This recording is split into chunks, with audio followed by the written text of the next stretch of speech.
Valmik कराडला encounter मध्ये उडवतील विषयात दम किती? सुदर्शन घुले वाल्मिक कराडचा पक्का माणूस, त्याला वाचवण्यासाठी तितकीच सिस्टम काम करते। एका डीएमला प्रकरणात सेफ ठेवण्यासाठी येत्या काळात अजित पवारांना मोठी किंमत मोजावी लागेल। आका म्हणजे डीएम जितेंद्र आव्हाडांनी थेट मुळावर घाव घातला। नेमकं घडलंय का? बीड मधील प्रकरण आता अगदी टोकाला येऊन पोहोचलं। वाल्मिक कराडने सरेंडर केलं। अपेक्षेप्रमाणे वाल्मिक कराडला वाटलं असावं की आपल्याला जामीन मिळेल, पण कोर्टाने खरा गेम केला आणि 14 दिवसांची पोलीस कोठडी दिली। त्यानंतर लगेचच वाल्मिक कराडला व्हीआयपी सिस्टम मध्ये काम करायला सुरुवात केली गेली। म्हणजे वाल्मिक कराडला सगळीच प्रोसेस जी आहे ती व्हीआयपी पद्धतीने फॉलो करावी लागते। जसं की आता पोलीस ठाण्यामध्ये 5 पलंग आणण्यात आलेत। या प्रकरणाचा संदर्भ राष्ट्रवादी काँग्रेस शरदचंद्र पवार पक्षाचे आमदार रोहित पवार यांनी वाल्मिक कराड यांच्याशी जोडला। यांनी या प्रकरणात एक ट्विट केले। त्यात अचानक पलंग कसे मागवले असा प्रश्न उपस्थित केला। आमदार रोहित पवार यांनी आपल्या ट्विटरमध्ये म्हटलंय की बीड पोलीस स्टेशनमध्ये नवीन 5 पलंग मागवल्याच्या बातम्या आहेत। हे पलंग स्टाफसाठी मागवल्याचे प्रशासनाने स्पष्ट केलंय, परंतु आजच अचानक पलंग कसे मागवले असे अनेक प्रश्न आहेत। नवीन पलंग स्टाफसाठी मागवले असतील तर एवढीच तत्परता राज्यभरातील सर्वच पोलीस स्टेशनमधील स्टाफसाठी दाखवायला हवी।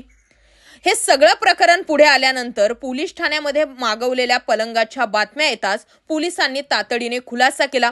बीड पोलीस ठाण्यात पलंग नव्हे तर पोलीस शिपायांसाठी कॉट आणल्याची माहिती आहे। सीआयडी कडून वाल्मिक कराड याची 15 दिवसांची पोलीस कोठडी न्यायालयात मागवली गेली होती।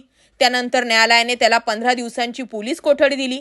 पोलीस कोठडीत असताना वाल्मिक कराड याची प्रकृती बिघडली, त्याला ऑक्सिजन लावावे लागले। त्यानंतर त्याला बरे वाटले। कोठडीत पहिल्या दिवशी सीआयडी कडून त्याची कठोर चौकशी करण्यात आली। स्वतः सीआयडीच्या पोलीस अधीक्षकांनी त्याची चौकशी केली आहे। 22 दिवसांनंतर तो शरण आलाय। त्यानंतर त्याला बीड मधील केस न्यायालयात आणण्यात आलं। मुख्यमंत्री देवेंद्र फडणवीस यांनी या प्रकरणातील सर्व फरार आरोपींची संपत्ती जप्त करण्याचे आदेश दिले आणि फायनली वाल्मिक कराड शरण आला। ही स्टेप इथपर्यंत झाल्यानंतर पुढची प्रोसेस मात्र आणखीनच जबरदस्त होती बरं का। आता वाल्मिक कराडचाच एन्काउंटर केला जाऊ शकतो असं स्टेटमेंट वडेट्टीवार यांनी केलंय आणि त्यामुळेच आता वडेट्टीवारांच्या या स्टेटमेंटचा जर आधार घेतला तर हे खरंच एवढं सोपं आहे का? एन्काउंटरची भीती जरी विजय वडेट्टीवार यांना वाटत असली तरी मोठ्या आकाला वाचवण्यासाठी लहान आकाचा एन्काउंटर होऊ शकतो। त्यामुळे माजी पोलिसांना विनंती आहे की त्याचा एन्काउंटर करू नका, त्यामुळे पुरावे नष्ट होण्याची शक्यता आहे। आपण कराडचे एन्काउंटर करण्याची माहिती उच्च पदस्थ अधिकाऱ्याने दिल्याचा दावा सुद्धा विजय वडेट्टीवार यांनी केला।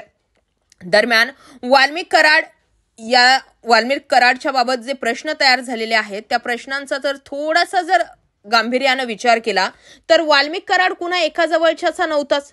वाल्मिक कराड बीड मधील प्रत्येक नेत्याच्या जवळचा होता।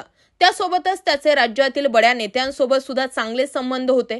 जयंत पाटलांनी तर म्हटलंय असा माणूस मला काही दिवसांसाठी द्या।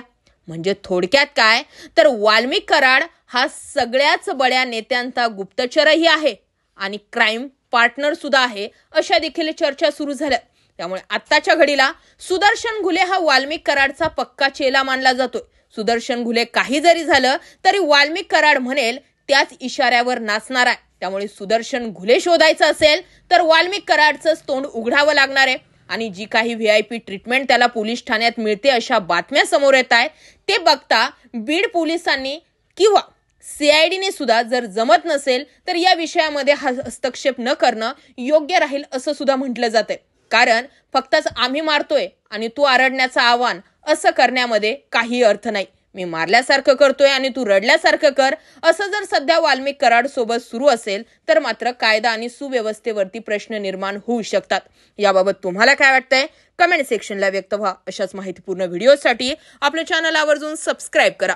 जय महाराष्ट्र।